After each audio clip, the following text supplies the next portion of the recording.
สบายดีไอ้ซื้อM100ซื้อกันว่าสปอนเซอร์มาให้ว่าเสียมาเย็นๆมันก็บ่เย็นแล้วหนาวนะบัดนี้นะเอาเลยบ่ชิโยนกินให้นี่ลงก็ได้ยันวะโอ้สีบนทางามอีหลีพี่น้องเอ้ยอันโตอยู่ข้างล่างนี่ท่าแล้วสงสัยฝนตกไซทางนี้เนี่ยเนาะหมุนเด้เละเบิ่งฮะมาเบิ่งในบ่ดีเอ้ยแล่ขันเจ้าไปอ่อนไอ้ฮะก็ไม่เจละมันแข็งแรงก็ไม่ใช่ล่าหลายเท่าเลยนี่นะดีมันเนาะมันได้เรื่องอยู่สองแผ่นเลยนี่เนาะขาดเนาะสองแผ่นครัยาวเขาพูดเป็นไม่ใช่บท3เป็นผมบอกอันนี้ถ้ารอบซ้อมวันใส่รอบชาเนี่ยคนโต๊ะห้ามเบิ่งฮะวันนี้นะโอ้โดเอานี่มาให้ข้างนี้นี่เจ้านี่เหรอเจ้าชายแต่เจ้ายืนว่ากับลุงเฮิมแล้วนะไอ้สีไปป้าก่อนเจ้าหน่อยไปชงแขกครับด้วยงามมาพรงามมาพรเลยสีนี่งามอยู่นั่งเนาะมันยังตัดกันกับมันว่าสังกะสีพี่น้องเอ้ยพอดีว่าลุงว่าสิเอาสีแก่ก็นี่แต่ว่าเบิ่งเลยมันยันมันบ่งามโดยอ้ายมันว่าสีขาวเนาะสีขาวเฮายันว่ามันตัดโพดนะก็เลยเอาสี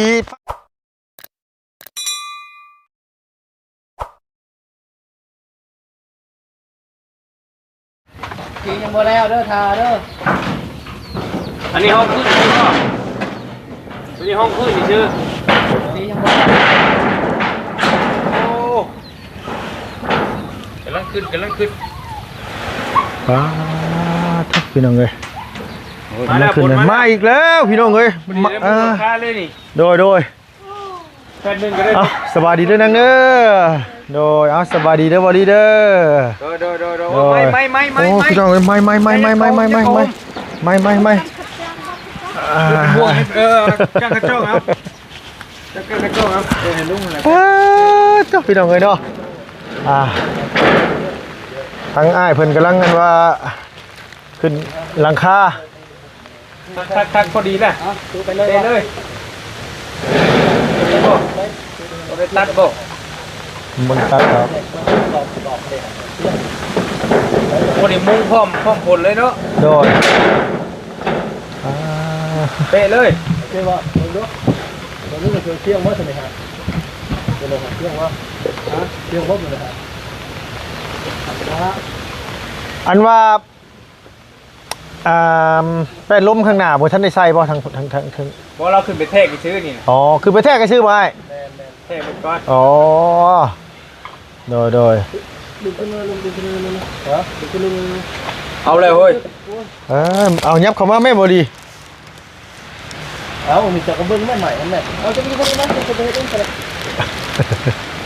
ระวังมันปิวได้เด้อเหยียบไว้เด้อโดยลมซับพี่น้องเลยโดยโอเคเราได้ฮะโดยคือว่าได้ไปหรือเปล่านะตัวฝนตกออกไปเลยบ่โดยเบิ้งเดินทางมือเด้อโดยโอเคเดินทางปลอดภัยลุงหนวดเอ้ยเข้ามาใหม่อีกวะสิเมื่อว่ามือนี่นะเจ้าโดยโอ้ย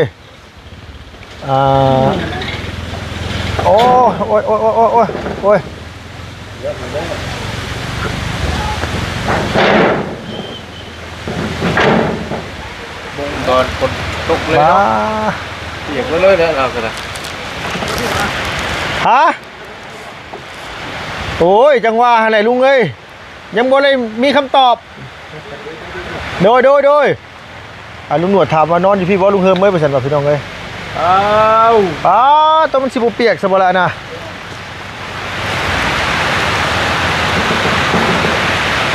โอ้พี่น้องเอ้ยพายุกระนำพร้อมฟ้าพร้อมฝนเลยพอดีเลย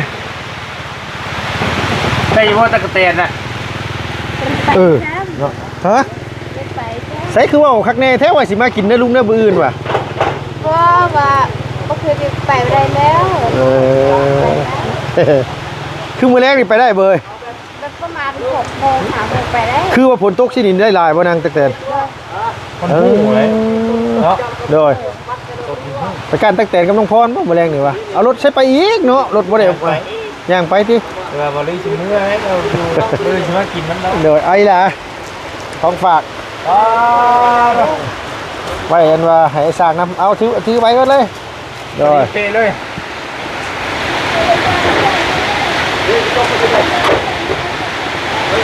อ๋อเปียกมาด้วยบางแม่ช่างน่ะ โอ้โหโอ้ ได้ลูกไม่อาจจะเดียว แล้วต้นแห้งนี่ โอ้พอดถือถาดได้ละลุงยับเขาก่อนพี่ต้องเฮ้ย แล้วก็มาได้นี่ลูก โดย ไม่ได้เยอะห่วงไผ่เดี๋ยวนี้ห่วงจะไม่เขายังไม่เปียกก็ทำกันหน้าไม่อยู่เลยทำ โดย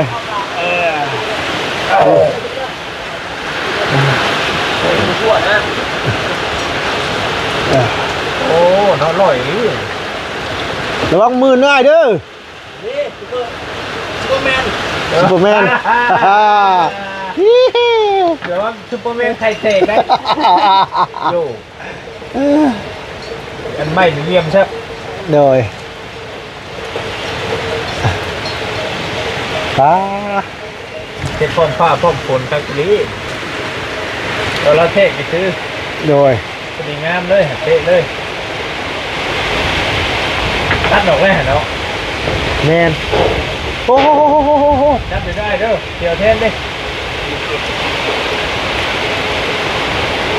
คำมันบ่ล้มหนูเป็นยังคำมันล้มมันตี้บ่ดีเลยเอาพี่น้องเอ้ยเงียนๆเบิ่งนี่เด้อคลิปนี่เด้อ อันทาแล้วเดี๋ยวสีเนี่ยมันอันนี้เลยบ่นางกันน่ะฝนตกใส่เลย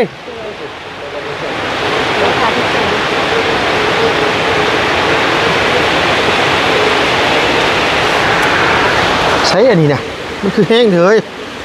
บอก นี่ก็หันมาน้องพ่อทำอะไรก็ได้เปียกโคตรโดนบวย กินเลยข้าวมันนี่พ่อเด้ยได้ยังกินอ่ะแกงกระบังไม่นิดไม่เนี่ย ได้อีกคนหนึ่งเนี่ย พ่อหนึ่งอยู่เพื่อน จังไม่ได้อ้วนเลย ๆโดย เนาะต้นฝนมันโอ้มันได้แต่เมียนนี่ก็โอ้มึงเนี่ยน่ะเป็นตรงหางลิ้นชมว่ามีหางราคาเห็นบอกลายสวยโดดลงมาล่นมีหางลิ้นมากกับสบายเจ้าบ้านน้ำใส่สบาย กินน้ำไส้ดิพี่พี่น้องเลย ตักแรกเป็นน้องพ่อ ไม่เพิ่นก็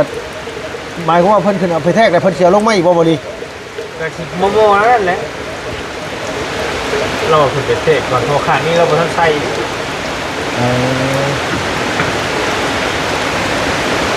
โอ้พี่น้องเลยอันว่า ไหวบ่จุ๊บปมเมนจุ๊บปมเมนเนี่ย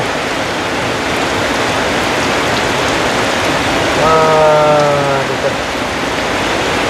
พออย่างเดียวเดี๋ยวพอนั่นจะลูกกันแล้วกันทางเมื่อย โทรทานเข่าหน่อยพี่เนาะ อันเนื้อนั่นเลยเดี๋ยว โอ้แห้งแน่เนาะ จักรถเบย์ใช้ยุหามไปกันยังได้หมูมีทางโค้งของลุมบ่ บ่ได้มีเลยมีแต่ขี้ตมเด้อยู่เด้อ ทางเนาะ ฟองบ่ได้เลย โค้งเนาะรถโบติงนี่เลยก็ไล่ มักอยู่ว่าสีลุงที่ซื้อมาให้ในสีนี้น่ะ เดิน ฮะ เดิน ได้อยู่เนาะโศกเศร้ามาหลายมื้อเลยพี่น้องเอ้ยสงสัยนี่เห็นในคลิปบ่ไร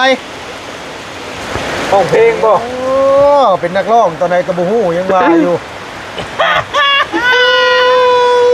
มันเป็นสิเป็น จะมาสู่อ้ายแล้วเสียงไหนจะเฮ็ดแม่ ผู้หญิงธรรมดา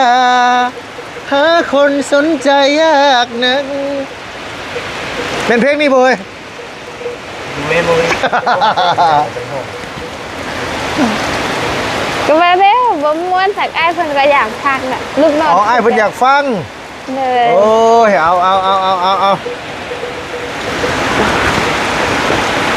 โอ้น้ำไหลได้ไหลจกๆได้หลังคาพอดีฮะน่ะ แต่บ่ให้ร้องเพลงบ่ตอนฝนตกนี่ เอ้ย ฮะ อ่า ก็กันพักหนึ่งก็ห้องเพลงคือว่าห้องเพลงจริงแท้ มันเป็น แล้ว ว่าเท่าว่าบ่เป็นติ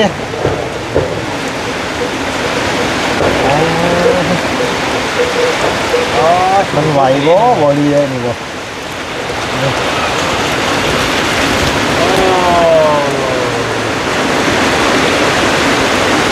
พี่น้องเอ้ยโอ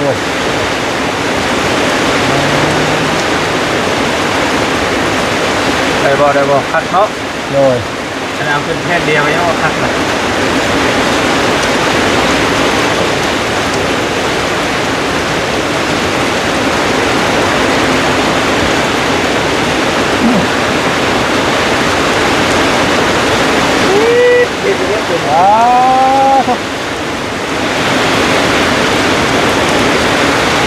ว่าสิหาแนวเย็นๆมาให้ทั้งไอ้สร้างเพิ่นพี่น้องเอ้ยซื้อสปอนเซอร์ซื้อM100มาฝาก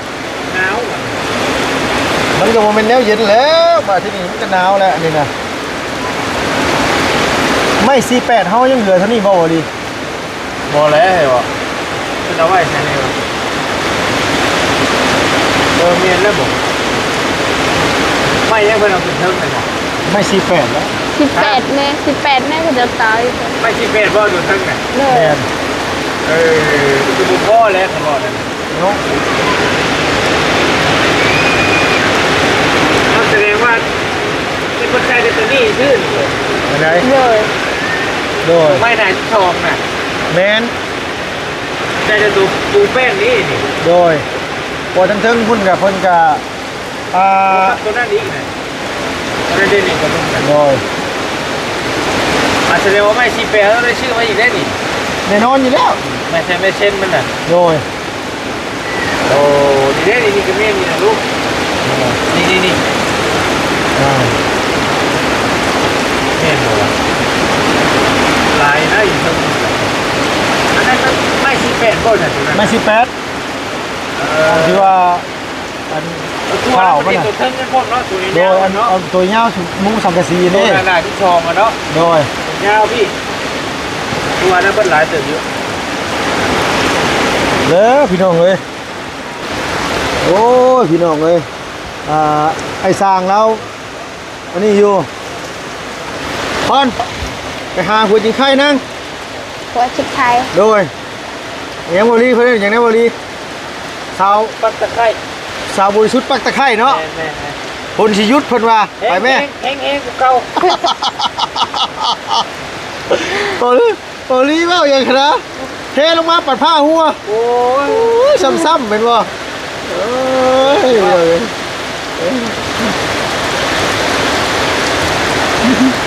ชื่อว่าคนจะชื่อว่า เอาแล้วมันคือชงในแดดออกบาดที่นี่พี่น้องเอ้ยเสียงดังไงเด้อพี่น้องเด้อคลิปนี้เด้อฝนตก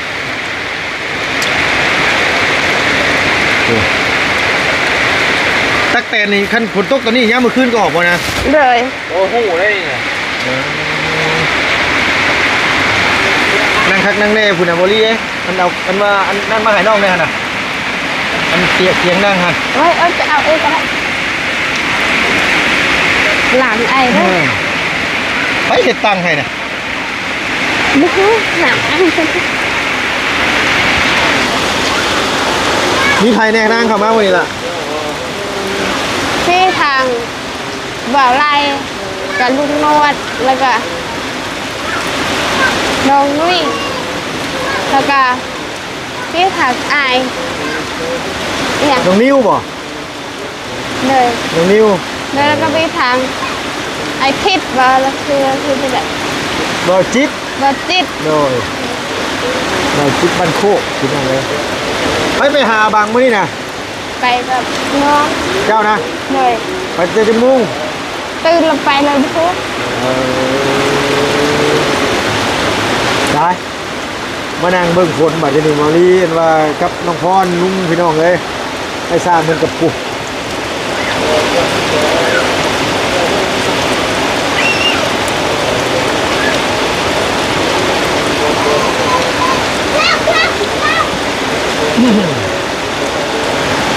มึงข้าวแรงบ่นาง เลย นางหนึ่งข้าว นะ กำลังหนึ่งข้าว โอ้ยแล้วมันอิ่มแล้วมัน ลุงกับโบลี่กินข้าววันมาในรถพี่น้องเลย แล้วจะเราจะกินดิ๊กกัน โดย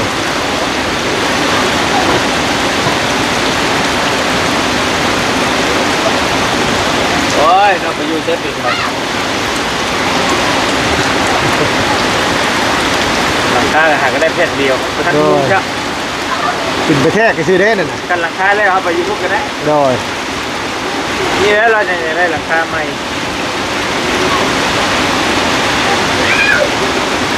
อันซีกับมึงเนี้ยโบลี่น้ำไหลลงมาจกๆสาวคนโตนอยู่มันน่ะ บอก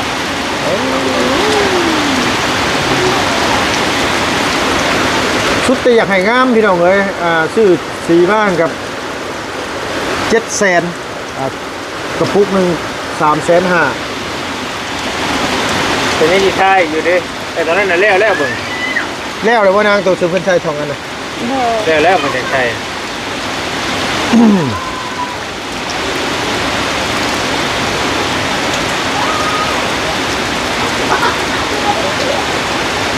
แล้วทีนี้คือหึงเนี่ย นะ วัดเทพหรือเปล่า โดยเราวันนี้ลงมาพี่น้องเอ้ยเอาแดดมาแล้วอุ่นใจได้แล้ว ไอ้ยังอยู่เลย ยังอยู่บ่ นะจัง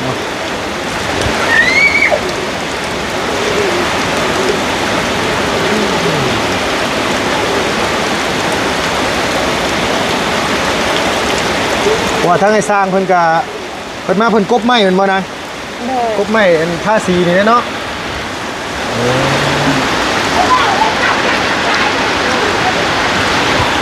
พี่ตัวไปบ่เป็นละพี่น้องเอ้ยโดยเอานางเป็นจังได๋มาบ่เมื่อคืนนี่สรุปแล้วเป็นจังได๋ ก็เจ้าตีแล้ว พระเจ้าฆ่าแล้ว ด้วย ร้อย ตัวนี้นะต่อไปนี่นะระวังนะนางเอ้ยนี่นะ กูเป็นเนาะข้าวปลานี่เนี่ยไปสิ ทั้งว่าเนี่ย คบหัวมึงสิดิ บ่ย่านบ่ ไม่มีแล้วนะ ยาไม่ถึงเป็น โตหางลิ้นนะหางลิ้นนะ คุณยายเรานี่ย่านแต่มันเป็นนี่แหละเป็นนี่นะเป็นอันตรายแท้ๆนะถ้ามันกัดมาแล้วต้องไปหาหมอได้พาไปหาหมอได้นะวอลีเนาะ ฉีดยาแล้วจ้ะ สักยาฉีดยากันไว้พี่น้องเอ้ย เมื่อวานนี่ลมมันตื่นมาเจ็บหมดเลย ล่มนะ โดย ห่านลุงว่าอยู่ ไปนอนเจ็บบ่ โดยตอนจะให้ถามแม่คนเด็ก ไปให้แม่แล้วเว้นยัง ดีฮะ เด็ก นวดให้ โดย ลุงว่าอยู่นะสิสั่งใบบกมากกับเขาเจ้าบ่ขายเมื่อวานนี่นะเบิ่งท่าลมนี่เขายังว่าอยู่โอ้โหก็ว่า น่าเจ็บอยู่ ระวังแน่ละบัดนี้ย่างไปหันมานี่ก็ได้ ยก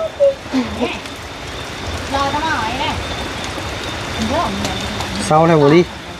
เบาแล้วมัน ยังเจ็บอยู่บ่ตอนนี้น่ะ เจ็บเลยจัง เจ็บไปหนึงตอนล้มตอนแรกมันน่ะมันบ่เจ็บลุงยังว่าอยู่ยาโดนๆไปมันเจ็บ เนาะบ่ลิเนาะ ยกหล่น เสียงเด้ข่อยว่านึกว่าทิ่มมะพร้าวลงมา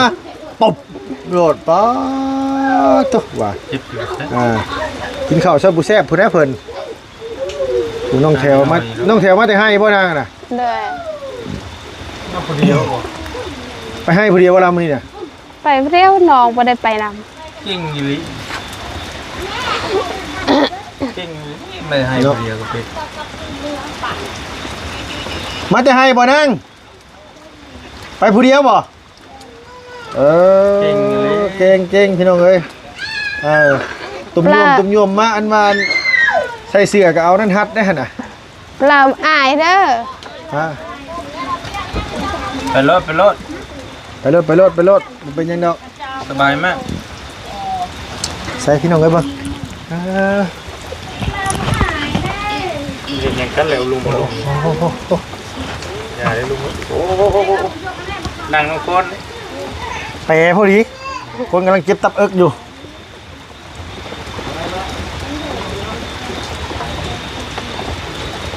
เราแต่เก่าเพิ่นคือตัดส้นตัดปลายแล้วเพิ่นเทกมาเลยเนาะแต่เก่าเนาะ ใส่เชือกนิ่งได้เนาะบ่ดีเนาะ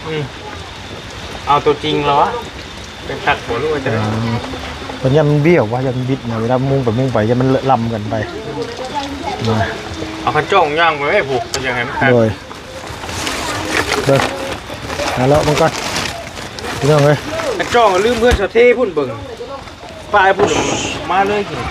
น จองทาง มีอยู่แม่ได้แล้ว ทางไอ้ยาวกับประตูนจองก็ได้ แท็กไทยบ้านหมวกวิศวะเราขึ้นเลย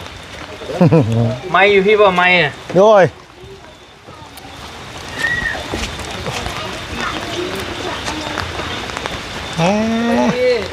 สบายดีไอ้ซื้อเอ็มร้อยซื้อกันว่าสปอนเซอร์มาให้ว่าเสียมาเย็นๆมันก็บ่เย็นแล้วหนาวนะบัดนี้นะ เอาเลยบ่อาชิโยนกินให้นี่ลงก็ได้ยันวะ โอ้สีบนทางามอีหลีพี่น้องเอ้ยอันโตอยู่ข้างล่างนี่นะท่าแล้วสงสัยฝนตกไซทั้งนี้เนี่ยเนาะมุนเอเล่ เบิ่งฮะ มาเบิ่งในบ่ดีเอ้ย แน่ขันจองไปอ่อนไอ้ฮะก็ ไม่เจละ มันแข็งแรงก็ไม่ใช่ล่าหลายเท่าเลยนี่นะ สีมันเนาะมันได้เรื่องดูตรงเพ่นมันไม่มีเนาะขาดเนาะ สองแผ่นครัว ย่าเขาพูดเป็นไม่สมบูรณ์ตามเป็นตัวอันนี้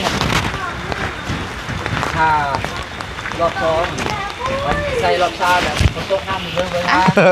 วันนี้นะโอ้โดเอานี่มาให้ข้างในนี่เอาเจ้านี่เหรอเจ้าใส่แล้วเจ้ายืนว่ากับลุงเฮิมแล้วนะไอ้สีไปป้าก่อนเจ้าหน่อยไปชงแขกครับ โดยงามบ่พรงามบ่พร โดย สีนี่งามอยู่เนาะนางเนาะมันยังตัดกันกับมันว่าสังกะสีพี่น้องเอ้ยพอดีว่าลุงว่าสิเอาสีแก้ก็นี่แต่ว่าเบิ่งแล้วมันยันมันบ่งามโดยอ้ายมันว่าสีขาวเนาะสีขาวเฮายันว่ามันตัดโพดอ่ะนะก็เลยเอาสีฟ้าอ่อนนี่แหละว่ามันจังน่าจะตัดกันดีว่ะเป็นว่าใส่ไม้เชื้อราสีตับหมูนี่พี่น้องเอ้ยอำลำด้วยแหละยิ้มเปื่อยๆทางนี้นะลมเมื่อวานเจ็บตับเอิกว่าซั่นว่าป้าบ่เจ็บนั่นแหละจังว่าน่ะเอาโศกเศร้ามาหลายมื้อแล้วได้ยินเสียงเพิ่นร้องเพลงอวบๆอยู่ในคลิปเขาเจ้าเต้อว่ะโอ้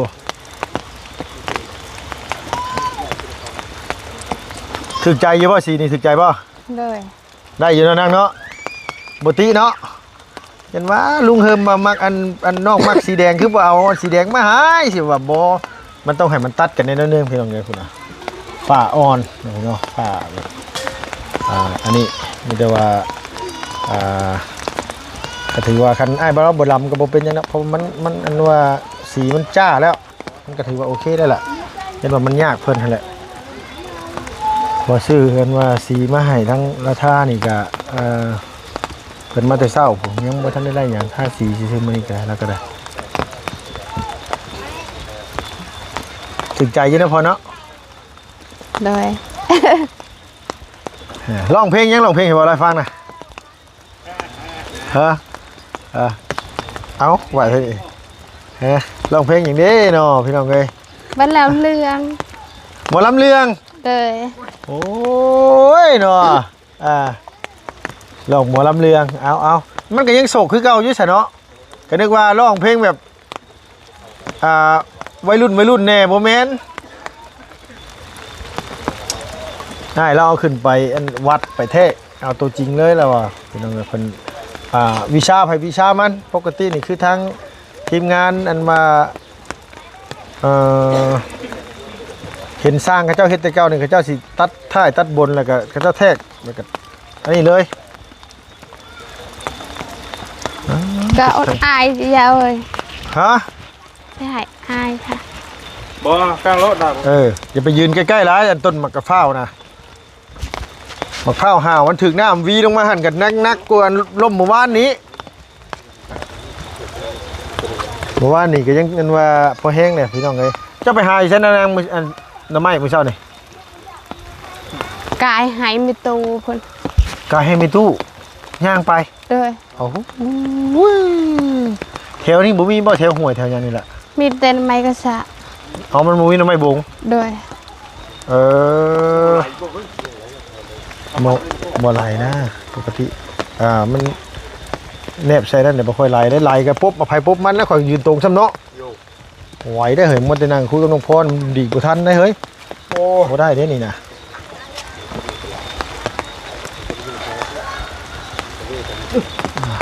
ไม่ยั้งอันนั้นเอาโอเคพี่น้องก็ไม่ได้ว่าถ่าอ้ายเพิ่นลงมาก่อน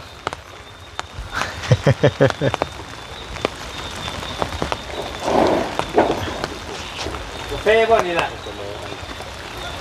กาแฟ กาแฟหรือกับปลาแดก ปลาแดก ปลาแดก รู้สึกว่า ปลาแดกขวดนี่มันปกติเขาคือบ่ค่อยเห็นมาแบบนี้วะ นี่กาแฟปลาเด็กสวรรค์แม่นอยู่ ดูชื่อกาแฟกันนะ โอเคพี่น้องลุงกันขออนุญาตจบคลิปก่อนมันว่าฝนตกเนาะมีแต่ว่าทั้งรอทั้งง่ายเพิ่นลงมาก่อนจักเพิ่นสิอันนี้เนี่ยได้มีแต่ว่านี่แหละเนาะพี่น้องขอบคุณในไลน์ที่ทางอ้ายเพิ่นอันนี้ฝากเงินมาสดซอยอีหลาเพิ่นนี่แหละเนาะเอาอีหลาสบายดีป้าลุงนี่เด้อ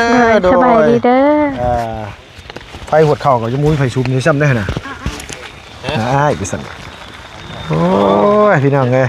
ล่มเมื่อวานนี่เจ็บบ่ซั่นบ่ลีเอ้ยมีบ่ยาแก้ชงแก้ซ้ำน่ะ ก็ให้ผู้ว่าพลมาหามาซ้ำให้ เด้อเอาสวัสดีเด้อดีเด้อโดยพี่น้องเอ้ยขออนุญาตจบคลิปก่อนเพราะว่าฝนมันตกนะพี่น้องมีแต่ว่าเฮาท่าเบิ่ง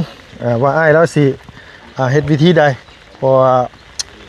ไม้อันว่าที่เพิ่นท่านี่ก็มันท่าสีใช้แล้วบัดฝนตกใส่พี่น้องเอ้ยมันก็เลยบ่อันนี้ปานใดหาแต่ท่า2รอบแล้วว่ามองมันผลหยาดผลนี่ใช่มันก็ยังเห็นรูปไม้อยู่หั่นน่ะเนาะเอาไม่แต่ว่าอย่าให้มันจบมันงามกับใจเย็นๆฟ้าฝนก็บ่เป็นใจปานใดมื้อนี้ก็ได้